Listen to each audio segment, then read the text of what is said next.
खौसे जादों जों बर'फोर समाजखौ नेना थालिया जांख्रिखांदों जों दिनै बयबो गावजों गाव अनलायलायनानै दावगालांगोन जों गुवार बुहुमाव जै जाथों जों बयबो दावगालांगोन जों गुवार बुहुमाव जै जाथों जों बयबो खौसे जादों जों बर'फोर समाजखौ नेना थालिया जांख्रिखांदों जों दिनै बयबो गावजों गाव अनलायलायनानै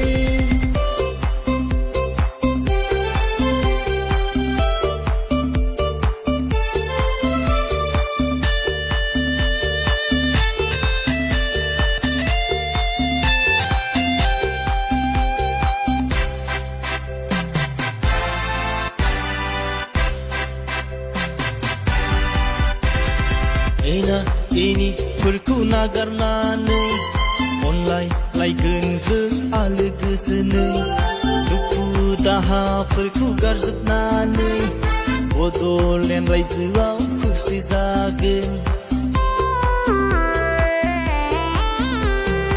एना एनिफोरखौ नागारनानै अनलायलायगोन जों आलो गोजोनै दाहाफोरखौ गारजोबनानै बड'लेण्ड रायजोआव खौसे जागोन फैदो जों फैदो हानजा हानजा जांख्रिखांगोन जों हारि जानानै फैदो जों फैदो हानजा हानजा जांख्रिखांगोन जों हारि जानानै खौसे जादों जों बर'फोर समाजखौ नेना थालिया जांख्रिखांदों जों दिनै बयबो गावजों गाव अनलायलायनानै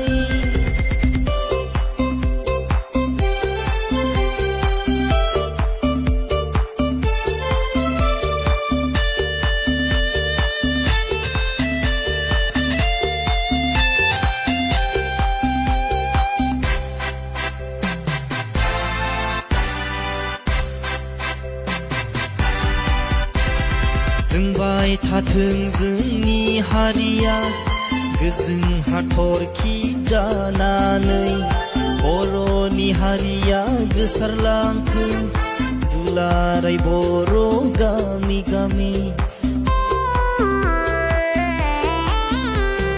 जोंबाय थाथों जोंनि हारिया गोजों हाथरखि जानानै बर'नि हारिया गोसारलांथों दुलाराय बर' गामि गामि फै जों बयबो हानजा हानजा हारि माहारि जानानै फै जों बयबो हानजा हानजा हारि माहारि जानानै खौसे जादों जों बर'फोर समाजखौ नेना थालिया जांख्रिखांदों जों दिनै बयबो गावजों गाव अनलायलायनानै दावगालांगोन जों गुवार बुहुमाव जै जाथों जों बयबो दावगालांगोन जों गुवार बुहुमाव जै जाथों जों बयबो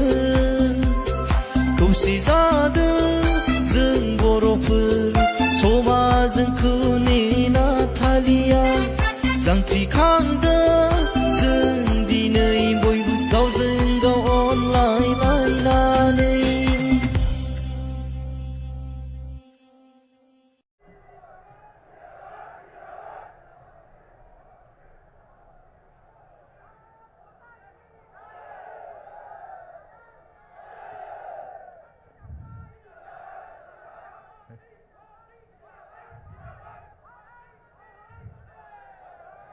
भारत माता की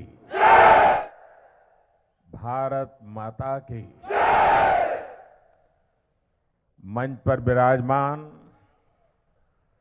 असम के राज्यपाल श्रीमान जगदीश मुखी जी, मुख्यमंत्री श्रीमान सर्बानंद सोनोवाल जी, मंत्री श्री हेमंता बिश्वा शर्मा जी,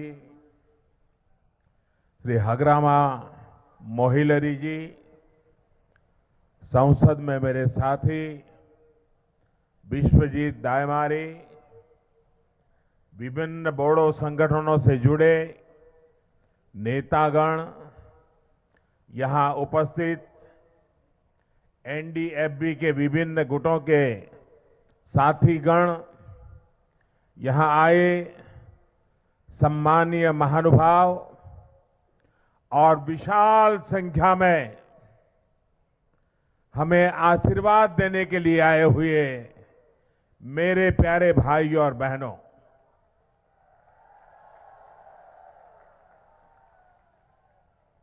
खुलुमबाय,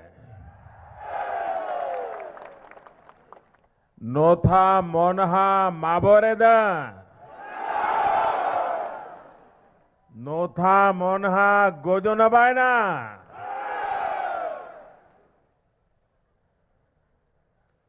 मैं असम बहुत बार आया हूं, यहां पर भी आया हूं। इस पूरे क्षेत्र में मेरा आना जाना कई वर्षों से रहा है, कई दशकों से रहा है। प्रधानमंत्री बनने के बाद भी बार बार आपके दर्शन के लिए आता रहा हूं, लेकिन आज जो उत्साह, जो उमंग आपके चेहरे पर देख रहा हूं, वो यहां के ओरोनाई और डोखोना के रंगारंग माहौल से भी अधिक संतोष देने वाला है। सार्वजनिक जीवन में, राजनीतिक जीवन में बहुत रैलियां देखी है, बहुत रैलियों को संबोधित किया है, लेकिन जीवन में कभी भी इतना विशाल जनसागर देखने का सौभाग्य नहीं मिला था।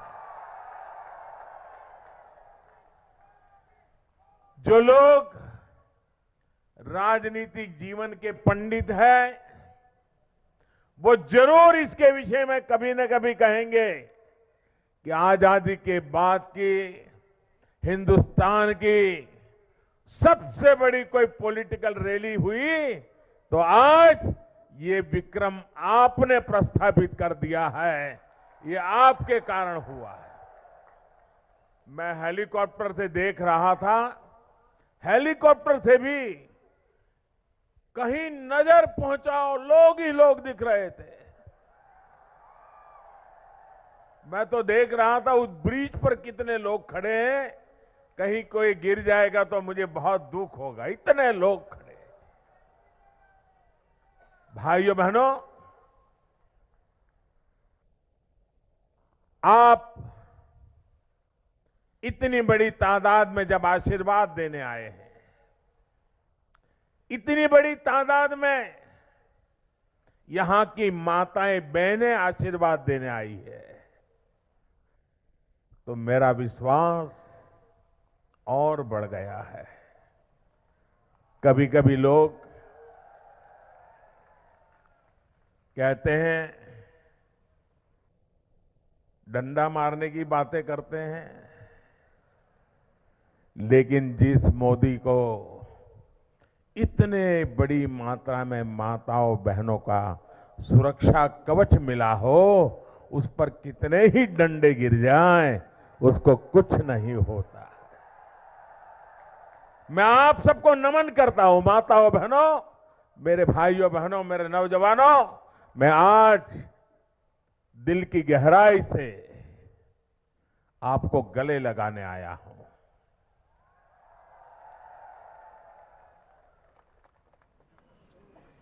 असम के मेरे प्यारे भाइयों बहनों को एक नया विश्वास देने के लिए आया हूं। कल पूरे देश ने देखा है किस प्रकार से गांव-गांव आपने मोटरसाइकिल रैलियां निकाली, पूरे क्षेत्र में दीप दिए जला करके दिवाली मनाई। शायद दिवाली के समय भी इतने दिए जलते होंगे कि नहीं जलते होंगे, वो मुझे आश्चर्य होगा।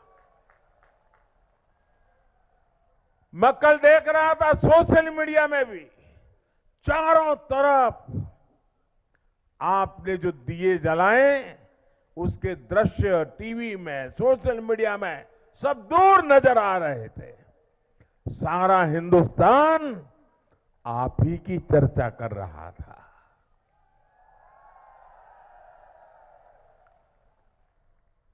भाइयों बहनों, ये कुछ हजारों लाखों दिए जलाने की घटना नहीं है, बल्कि देश के इस महत्वपूर्ण भूभाग में एक नई रोशनी, नए उजाले की शुरुआत हुई है।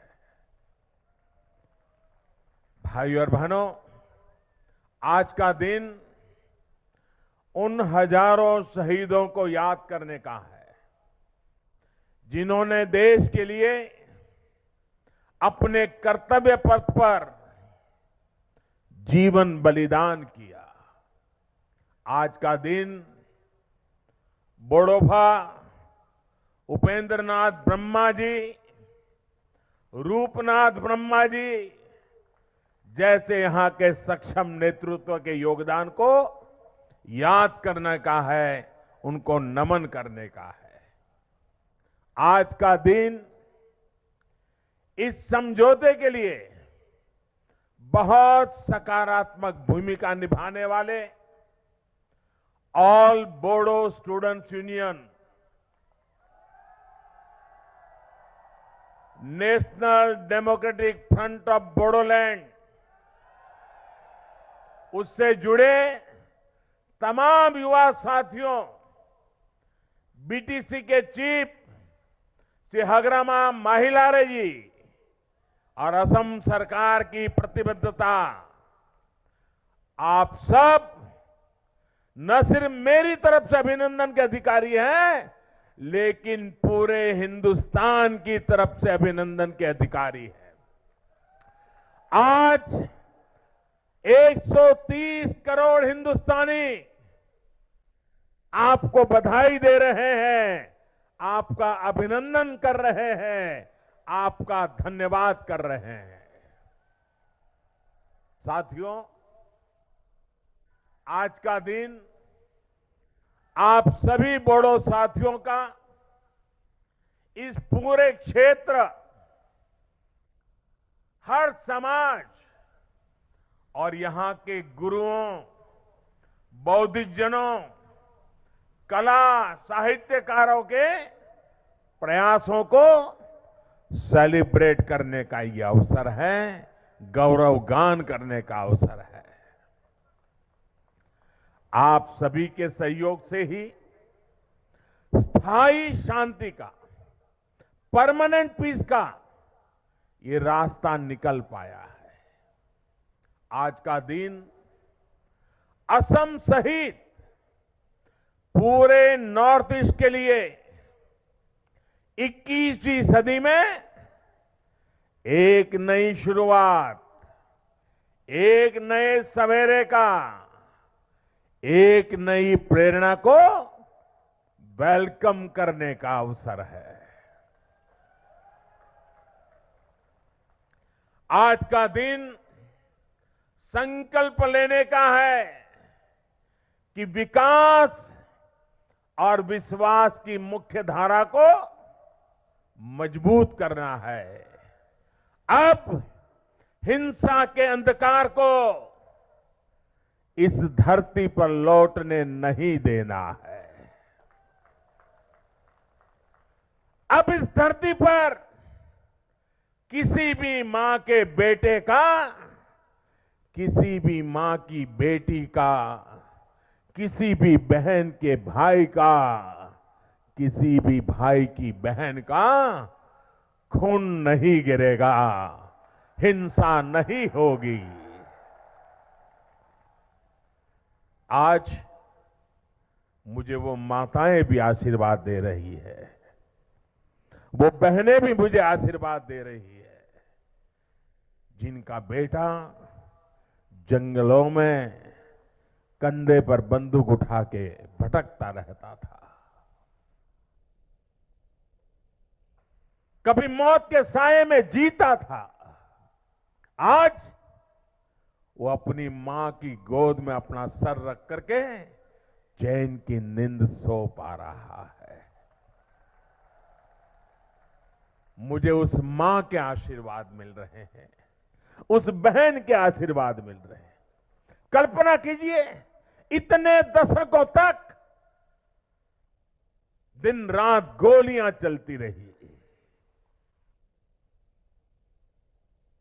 आज उस जिंदगी से मुक्ति का रास्ता खुल गया है।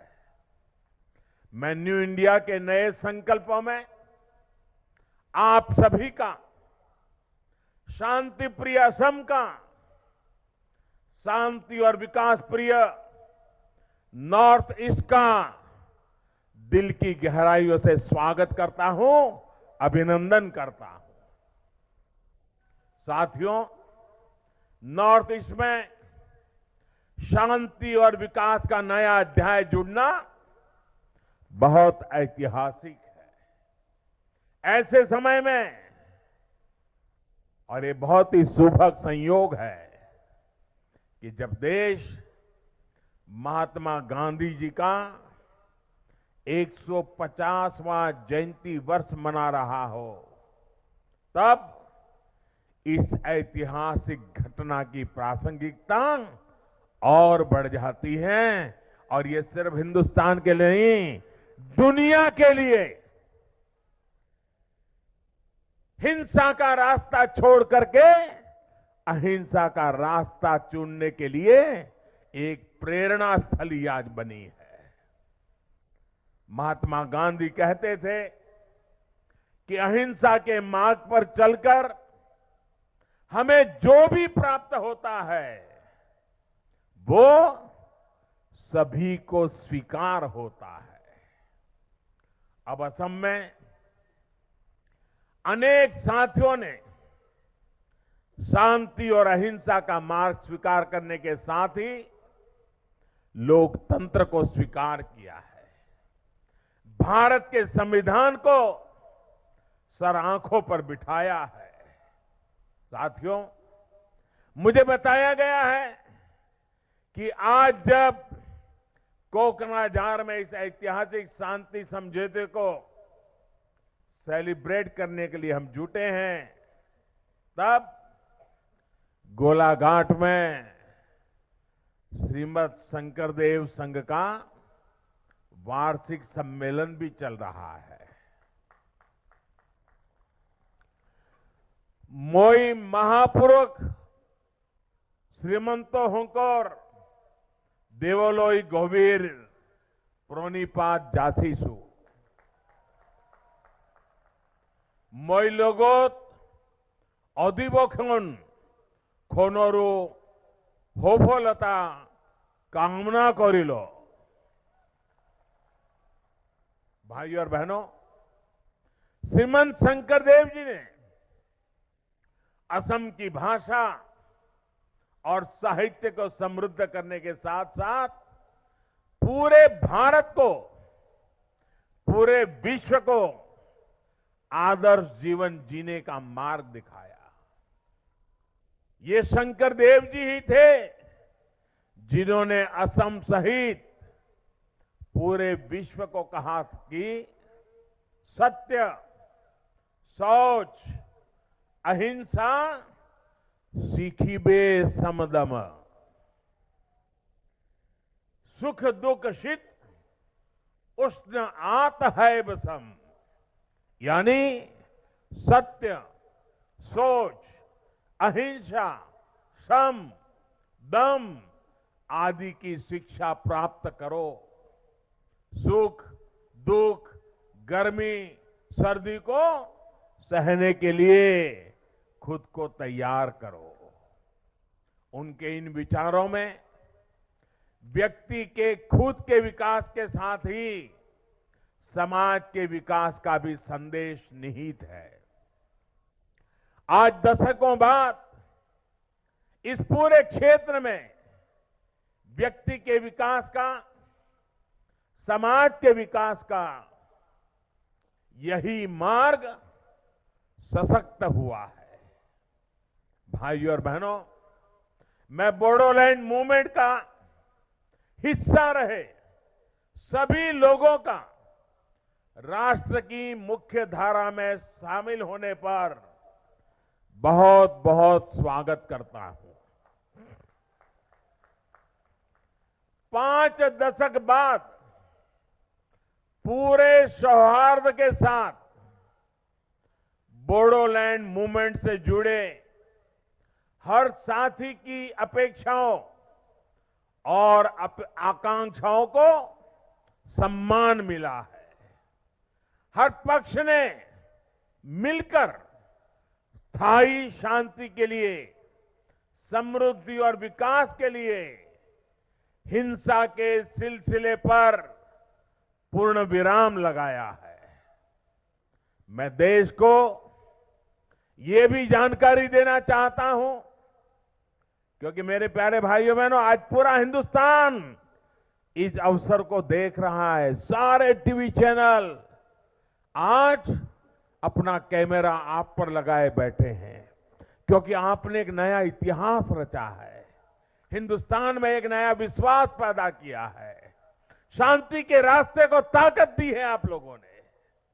भाइयों बहनों, मैं आप सबको अभिनंदन देना चाहता हूं। कभी इस आंदोलन से जुड़ी प्रत्येक मांग समाप्त हो गई है, अब उसे पूर्ण विराम मिल चुका है।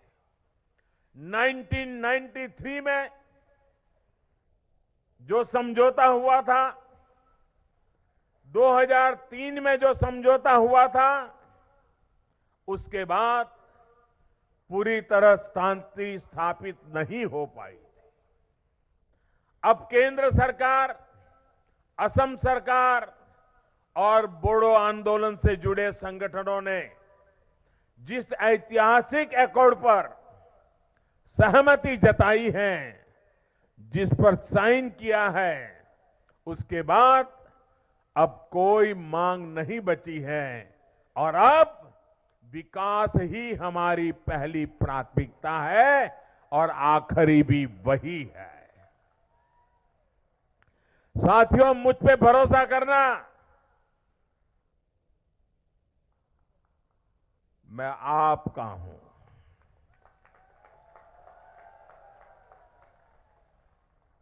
आपके दुख दर्द, आपके आशा अरमान, आपकी आकांक्षाएं, आपके बच्चों का उज्जवल भविष्य, मुझसे जो हो सकेगा उसको करने में मैं कभी पीछे नहीं रहूंगा।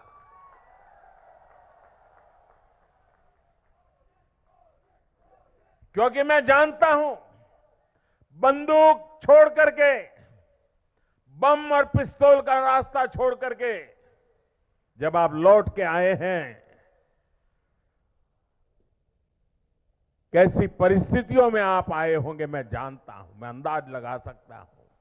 और इसलिए इस शांति के रास्ते पर एक कांटा भी अब आपको चुभ न जाए, इसकी चिंता मैं करूंगा।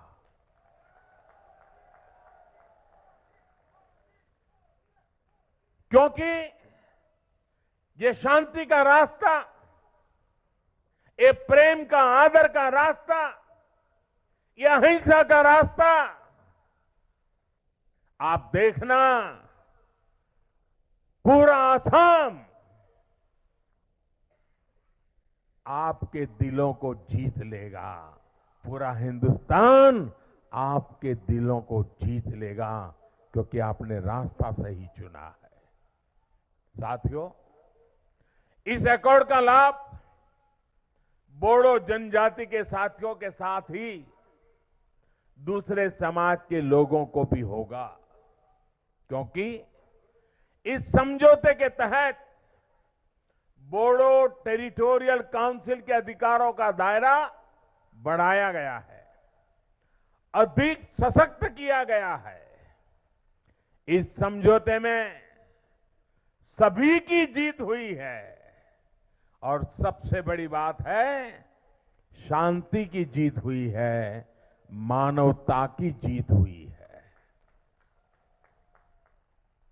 अभी आपने खड़े होकर के ताली बजा करके मेरा सम्मान किया। मैं चाहता हूं कि आप खड़े होकर एक बार फिर ताली बजाएं, मेरे लिए नहीं, शांति के लिए। मेरे लिए नहीं, शांति के लिए, अहिंसा के लिए ताली बजाइए, शांति के लिए ताली बजाइए। मैं आपका बहुत बहुत आभारी हूं। एकॉर्ड के तहत बीटीएडीए में आने वाले क्षेत्र की सीमा तय करने के लिए कमीशन भी बनाया जाएगा। इस क्षेत्र को 1500 करोड़ रुपए का स्पेशल डेवलपमेंट पैकेज मिलेगा, जिसका बहुत बड़ा लाभ कोकराझार, चिरांग, बक्सा और उदालगुड़ी जैसे जिलों को भी मिलेगा। इसका सीधा मतलब है कि बोडो जनजाति के हर अधिकार का, भाषा संस्कृति का विकास सुनिश्चित होगा, संरक्षण सुनिश्चित होगा। इस समझौते के बाद इस क्षेत्र में राजनीतिक, आर्थिक, शैक्षणिक हर प्रकार की प्रगति होने वाली है। मेरे भाइयों और बहनों, अब सरकार का प्रयास है कि असम एकॉर्ड की धारा 6 को भी जल्द से जल्द लागू किया जाए। मैं असम के लोगों को आश्वस्त करता हूं कि इस मामले से जुड़ी कमेटी की रिपोर्ट आने के बाद केंद्र सरकार और त्वरित गति से कार्रवाई करेगी। हम लटकाने भटकाने वाले लोग नहीं हैं, हम जिम्मेदारी लेने के स्वभाव के लोग हैं। इसलिए अनेक सालों से असम की जो बात लटकी पड़ी थी, अटकी पड़ी थी, भटका दी गई थी, उसको भी हम पूरा करके रहेंगे।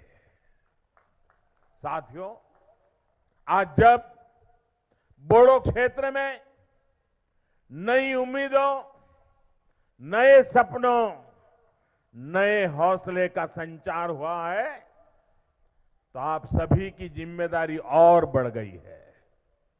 मुझे पूरा विश्वास है कि बोडो टेरिटोरियल काउंसिल अब यहां के हर समाज को साथ लेकर, कोई भेदभाव नहीं, सबको साथ लेकर विकास का एक नया मॉडल विकसित करेगी। मुझे ये जानकर भी प्रसन्नता हुई है कि असम सरकार ने बोडो भाषा और संस्कृति को लेकर कुछ बड़े फैसले लिए हैं और बड़ी योजनाएं भी बनाई है। मैं राज्य सरकार को हृदय से बहुत बहुत अभिनंदन देता हूं। बोडो टेरिटोरियल काउंसिल, असम सरकार और केंद्र सरकार अब तीनों साथ मिलकर सबका साथ, सबका विकास और सबका विश्वास को एक नया आयाम देंगे।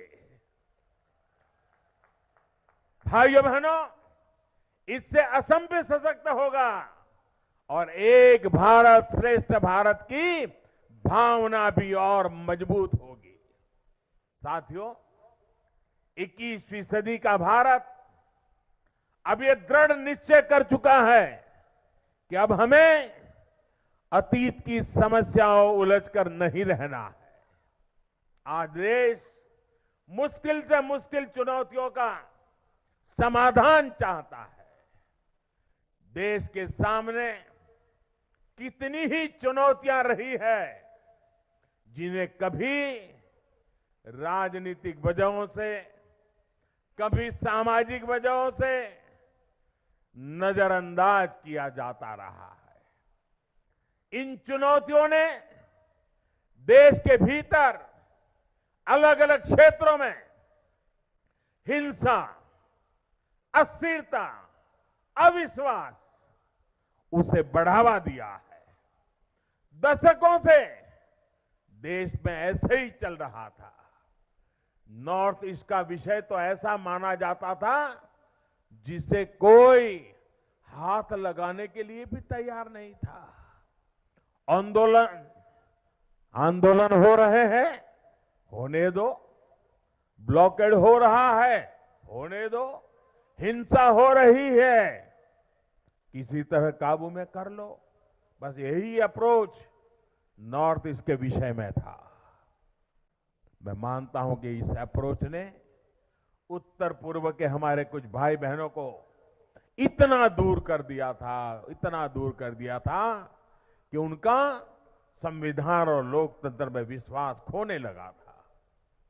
बीते दशकों में नॉर्थ ईस्ट में हजारों निर्दोष मारे गए, हजारों सुरक्षाकर्मी शहीद हुए, लाखों बेघर हुए, लाखों कभी ये देख ही नहीं पाए कि विकास का मतलब क्या होता है।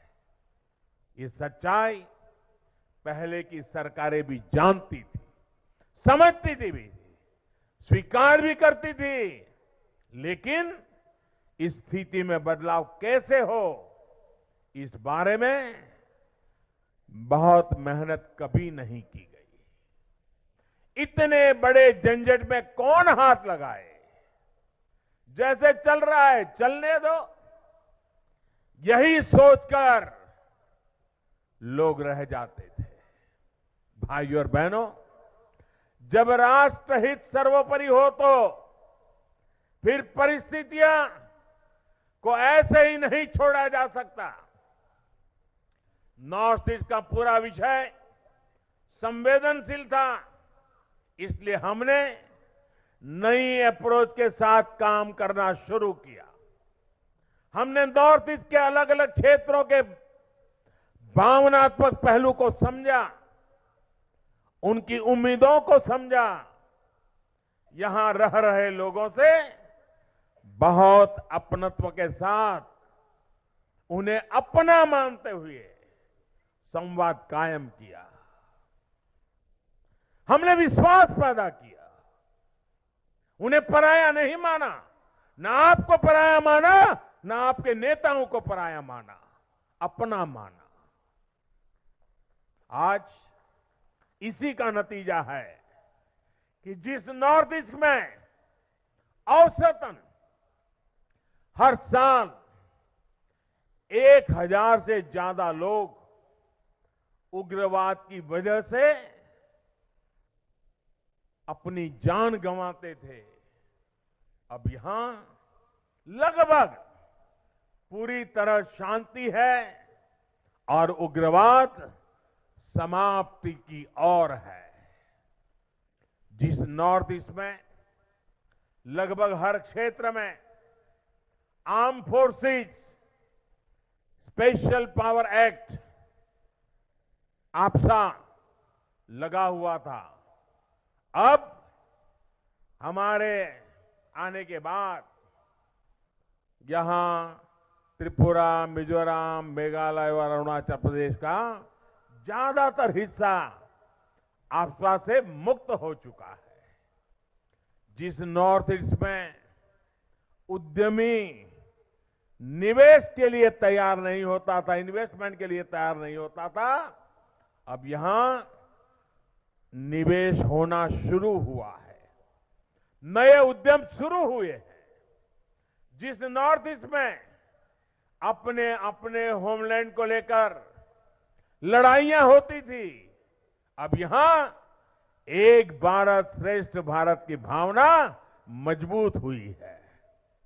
जिस नॉर्थ ईस्ट में हिंसा की वजह से हजारों लोग अपने ही देश में शरणार्थी बने हुए थे।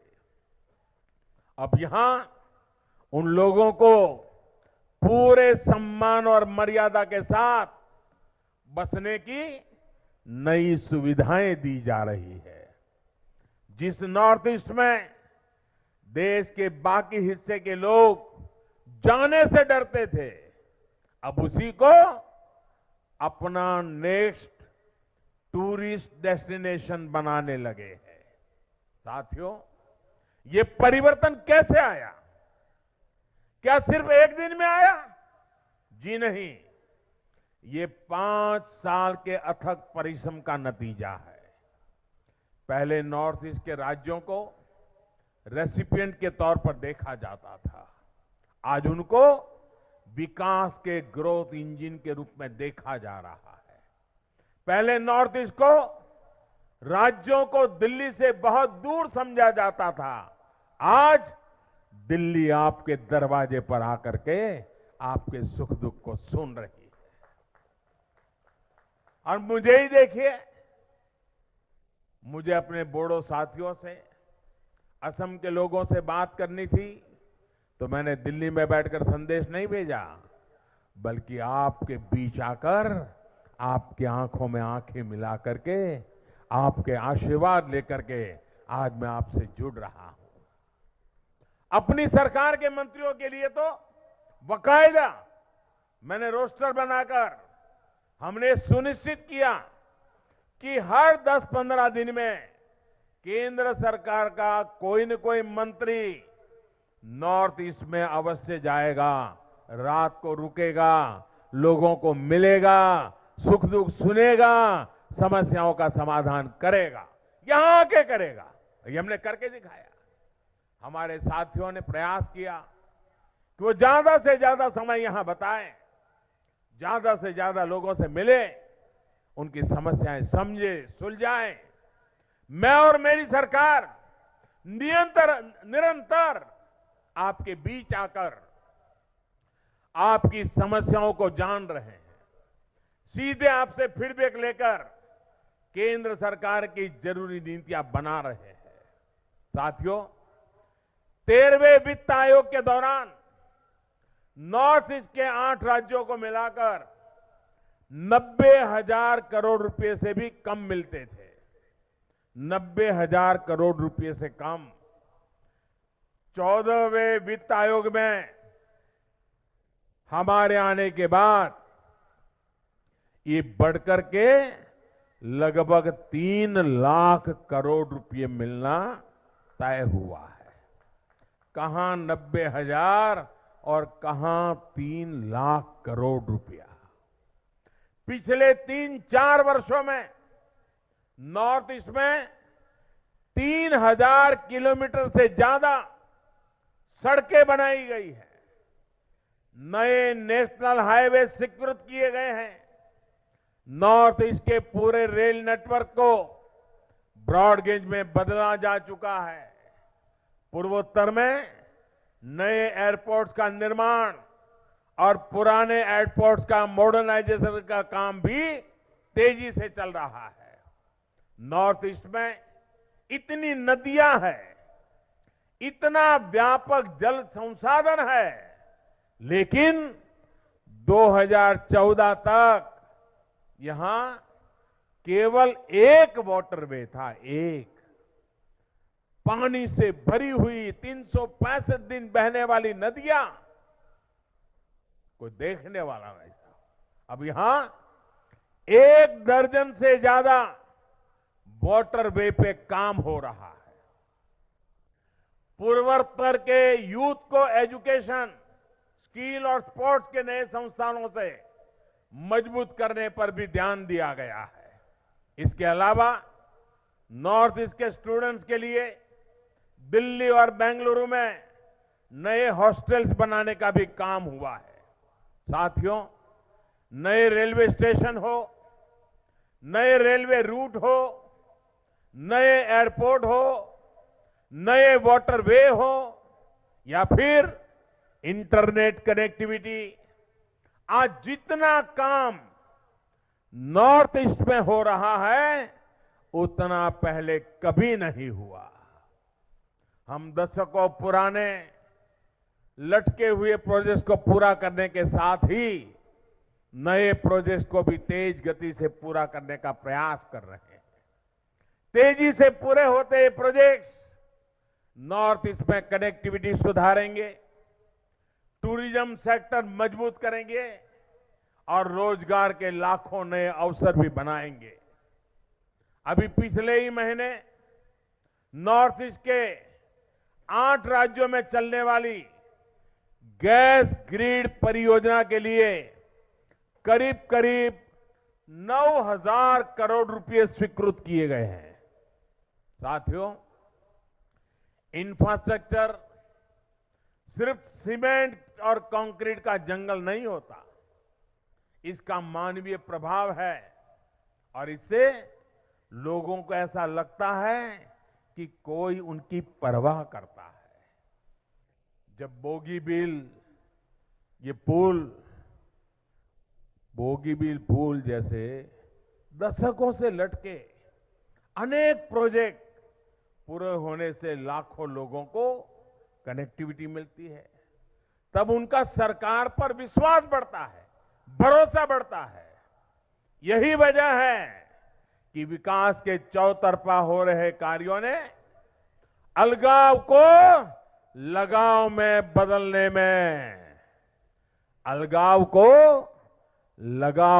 बदलने में बहुत बड़ी भूमिका निभाई है।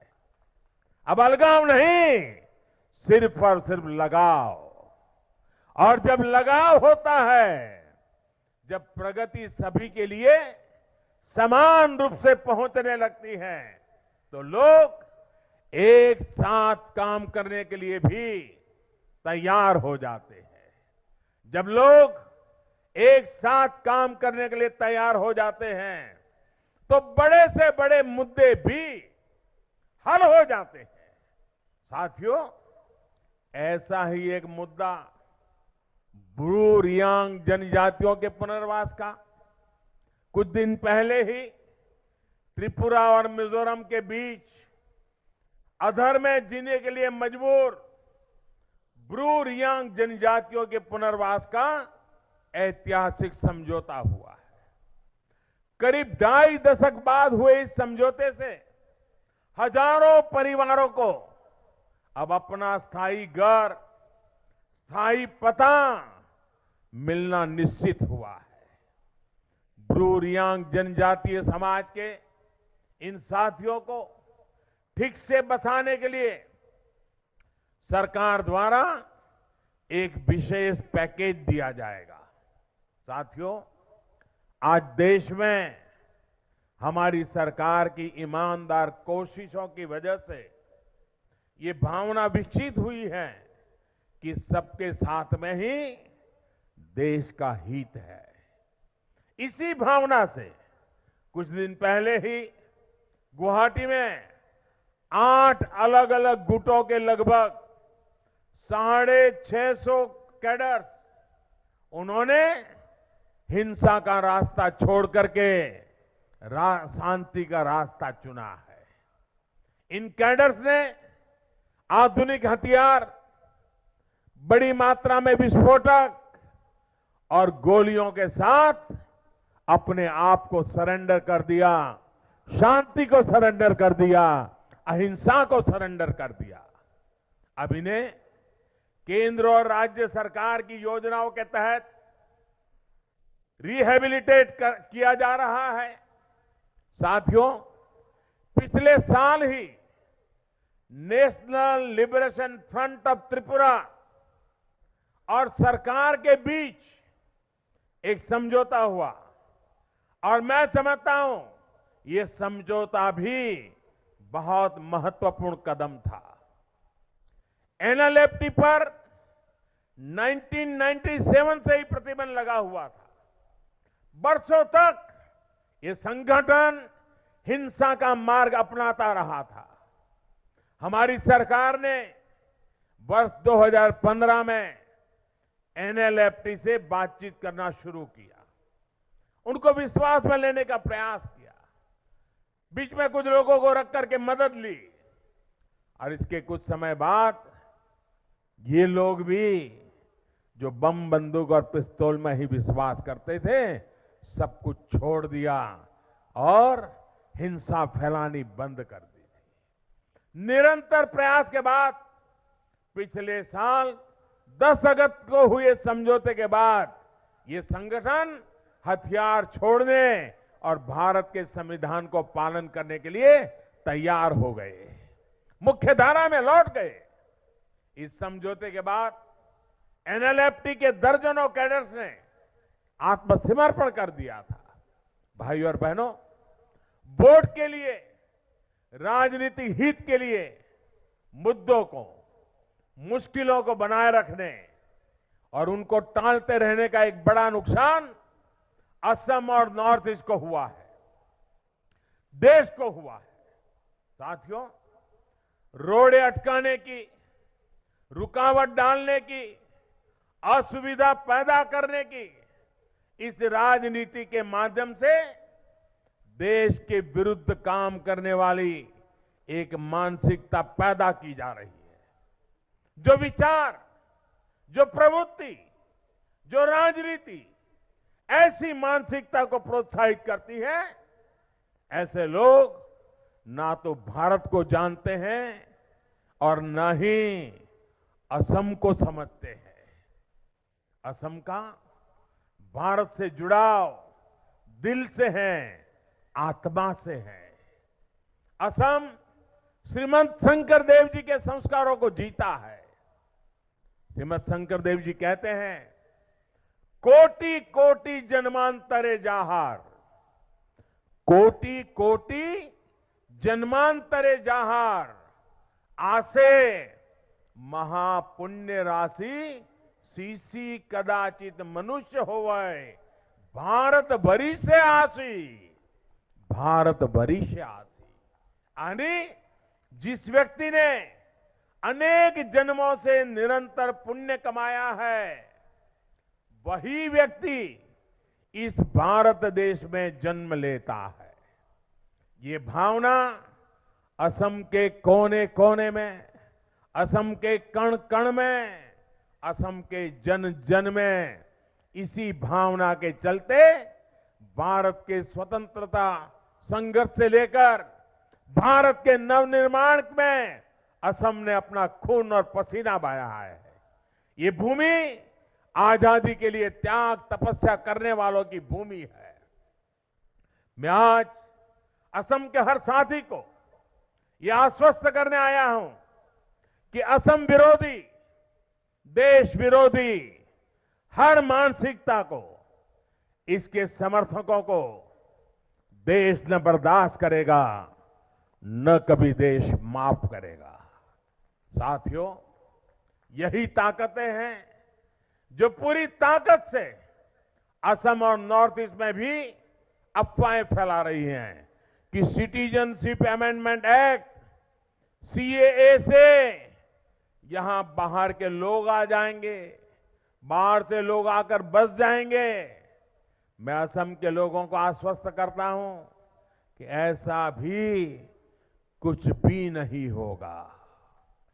भाइयों और बहनों, मैंने असम में लंबे समय तक यहां के लोगों के बीच एक सामान्य भाजपा के कार्यकर्ता के रूप में काम किया है।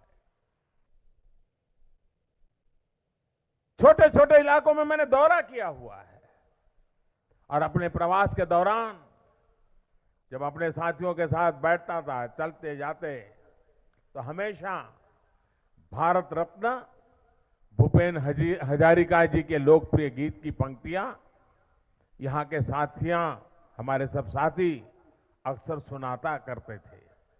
और भूपेन हजारिका, मेरा एक विशेष लगाव भी है उनके साथ। उसका कारण है कि मेरा जन्म गुजरात में हुआ और भूपेन हजारिका, भारत रत्न भूपेन हजारिका मेरे गुजरात के दामाद है।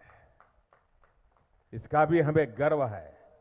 और उनके बेटे, उनके बच्चे आज भी गुजराती बोलते हैं, असमिया भी बोलते हैं, गुजराती भी बोलते हैं।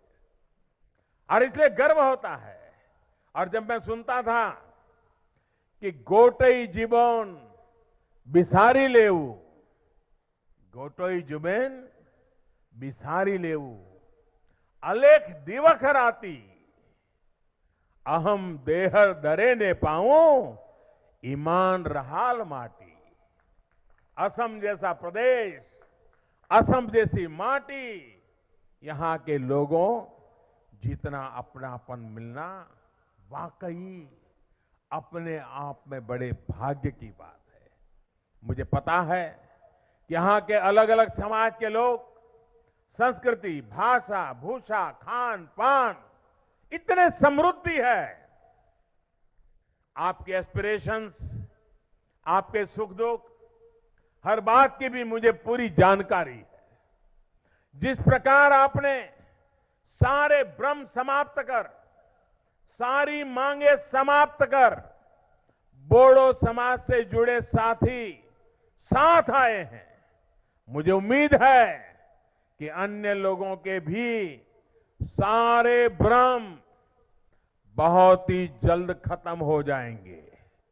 साथियों, बीते 5 वर्ष में भारत के इतिहास और वर्तमान में असम के योगदान को पूरे देश में पहुंचाने का काम हुआ है। पहली बार राष्ट्रीय मीडिया में असम सहित पूरे नॉर्थ ईस्ट की कला, संस्कृति, यहां के युवा टैलेंट, यहां के स्पोर्टिंग कल्चर को पूरे देश और दुनिया में प्रमोट किया गया है। आपका स्नेह, आपका आशीर्वाद मुझे निरंतर आपके हित में काम करने के लिए प्रेरित करता रहेगा। ये आशीर्वाद कभी बेकार नहीं जाएंगे, क्योंकि आपके आशीर्वाद की ताकत बहुत बड़ी है। आप अपने सामर्थ्य पर विश्वास रखें, अपने साथी पर विश्वास रखें और मां कामाख्या की कृपा पर विश्वास रखें। मां कामाख्या की आस्था और आशीर्वाद हमें विकास की नई ऊंचाइयों के ले जाएगा। साथियों, गीता में भगवान कृष्ण ने पांडवों से कहा था, और बहुत बड़ी महत्वपूर्ण बात, और वो भी युद्ध की भूमि में कहा था। हाथ में शस्त्र थे, शस्त्र और अस्त्र चल रहे थे। उस युद्ध की भूमि से भगवान श्री कृष्ण ने कहा था, और गीता में कहा है, निर्वैरः सर्वभूतेषु यः स मामेति पांडव।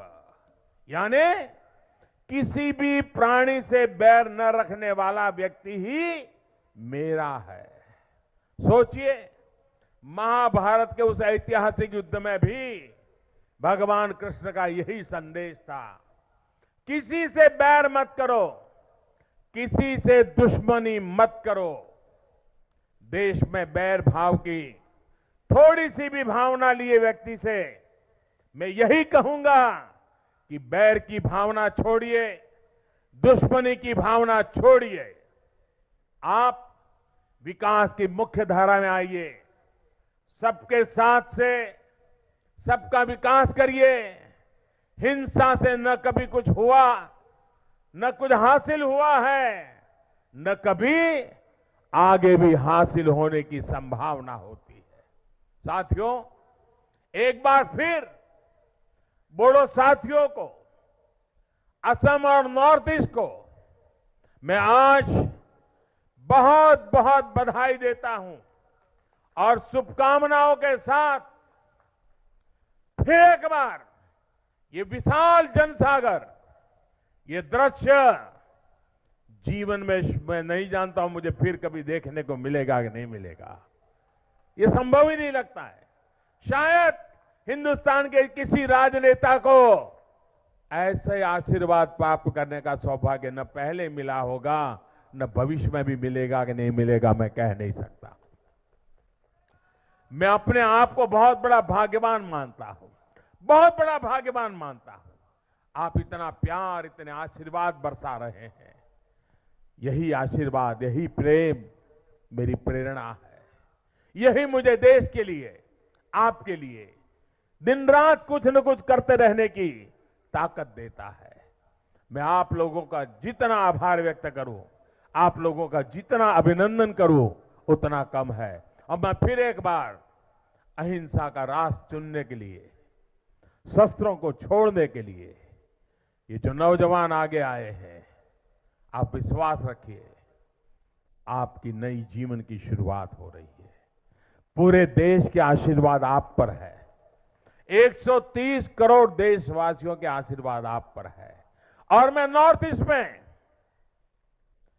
नक्सल इलाके में, जम्मू कश्मीर में अभी भी जिनका बंदूक में, बम में, पिस्तौल में भरोसा है, उनको मैं कहता हूं, आइए मेरे बोडो के नौजवानों से कुछ सीखिए, मेरे बोडो के नौजवानों से प्रेरणा लीजिए। लौट आइए, वापस लौट आइए, मुख्य धारा में आइए, जीवन जी करके जिंदगी का जश्न मनाइए। इसी एक अपेक्षा के साथ मैं फिर एक बार इस धरती को प्रणाम करते हुए, इस धरती के लिए जीने वाले ऐसे महापुरुषों को प्रणाम करते हुए, आप सबको वंदन करते हुए मेरी वाणी को विराम देता हूं, मेरी बात को समाप्त करता हूं। आपका बहुत बहुत धन्यवाद। भारत माता की पूरी ताकत से बोलिए, 130 करोड़ देशवासियों के दिलों को छू जाए ऐसी आवाज निकालिए। भारत माता की, भारत माता की, भारत माता की, भारत माता की, भारत माता की, भारत माता की, भारत माता की। महात्मा गांधी अमर रहे, अमर रहे। महात्मा गांधी, महात्मा गांधी, महात्मा गांधी। बहुत बहुत धन्यवाद आपका।